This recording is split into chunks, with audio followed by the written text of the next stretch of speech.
కీర్తనల గ్రంథంలో నుండి 122వ అధ్యాయం చదువుకుంటున్నాం.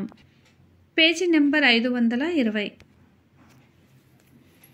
యెహోవా మందిరమునకు వెళ్ళుదమని జనులు నాతో అనినప్పుడు నేను సంతోషించితిని. యెరూషలేమా, నా పాదములు నీ గుమ్మములలో నిల్చుచున్నవి. యెరూషలేమా, బాగుగా కట్టబడిన పట్టణము వలె నీవు కట్టబడియున్నావు. ఇజ్రాయేలీయులకు నియమింపబడిన శాసనమును బట్టి యెహోవా నామమునకు కృతజ్ఞతాస్తుతులు చెల్లించుటకై వారి గోత్రములు, యెహోవా గోత్రములు అక్కడికి ఎక్కి వెళ్ళును.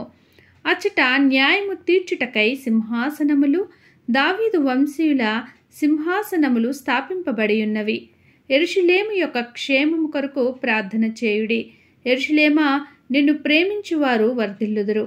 నీ ప్రాకారములలో నెమ్మది కలుగునుగాక, నీ నగరులలో క్షేమముండునుగాక.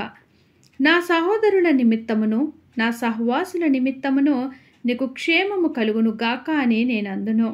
మన దేవుడైన యెహోవా మందిరము నిమిత్తము నీకు మేలు చేయ ప్రయత్నించదను. దేవుడి చిన్ని వాక్యమును దీవించునుగాక. ఆమెన్. ఈ బైబిల్ రీడింగ్ అనేది మీకు నచ్చినట్లయితే ప్లీజ్ లైక్ చేయండి, షేర్ చేయండి, సబ్స్క్రైబ్ చేయండి.